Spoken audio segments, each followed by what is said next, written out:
जय श्री कृष्ण। ओम श्री परमात्मने नमः। श्रीमद्भगवद्गीता अथ पंचदशोऽध्यायः। श्रीभगवानुवाच ऊर्ध्वमूलमदः शाखम् अश्वत्थं प्राहुरव्ययम् छन्दांसि यस्य पर्णानि यस्त्वेद स वेदवित्। अधश्चोर्ध्वं प्रसृतास्तस्य शाखा गुणप्रवृद्धा विषयप्रवालाः। अधश्च मूलान्यनुसन्ततानि कर्मानुबन्धीनि मनुष्यलोके। न रूपमस्येह तथोपलभ्यते नान्तो न चार्दिन्न च सम्प्रतिष्ठा। अश्वत्थमेनं सुविरूढमूलम् असङ्गशस्त्रेण दृढेन चित्वा ततः पदं तत् परिमार्गितव्यं यस्मिन् गता न निवर्तन्ति भूयः। तमेव चाद्यं पुरुषं प्रपद्ये यतः प्रवृत्तिः प्रसृता पुराणी। निर्मानमोहाजितसङ्गदोषा अध्यात्मनित्या विनिर्वृत्तकामाः।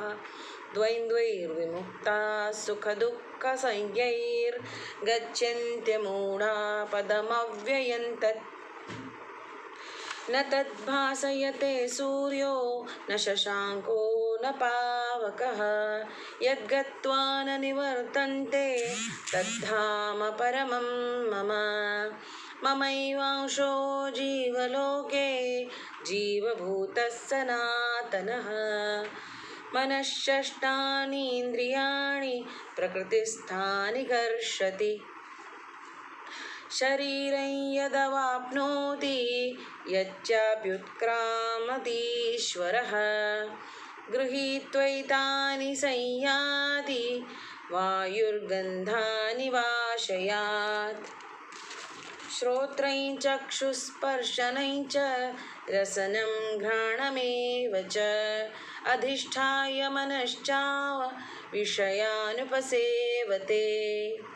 उत्क्रामन्तं स्थितं वापि भुञ्जानं वा गुणान्वितं विमूढानानुपश्यन्ति पश्यन्ति ज्ञानचक्षुषः।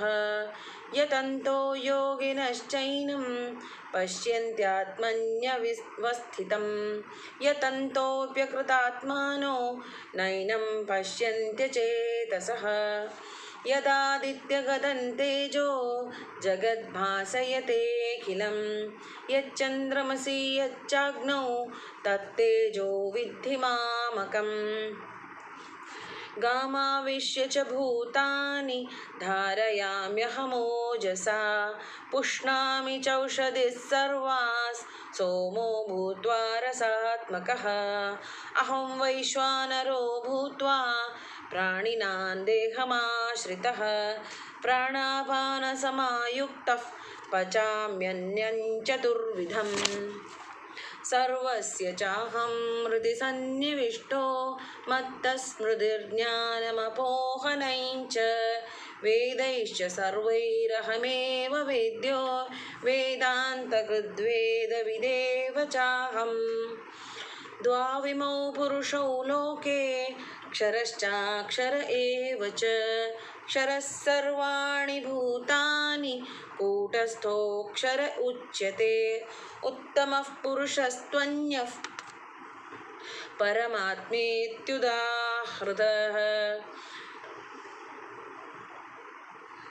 यो लोकत्रयमाविश्य बिभर्त्यव्यय ईश्वरः यस्माक्षरमतीतोऽहम् अक्षरादपि चोत्तमः। अतोऽस्मि लोके वेदे च प्रतितः पुरुषोत्तमः। यो मामेव सम्मूढो जानाति पुरुषोत्तमं स सर्वविद् भजति मां सर्वभावेन भारत। इति गुह्यतमं शास्त्रम् इदमुक्तं मया नखम्। एतद्भूत्वा बुद्धिमान् स्यात् कृतकृत्यश्च भारत। ॐ तत्सदिति श्रीमद्भगवद्गीतासु उपनिषत्सु ब्रह्मविद्यायां योगशास्त्रे श्रीकृष्णार्जुनसंवादे पुरुषोत्तमयोगो नाम पञ्चदशोऽध्यायः। ॐ श्रीकृष्णार्पणमस्तु। सर्वं कृष्णार्पणमस्तु।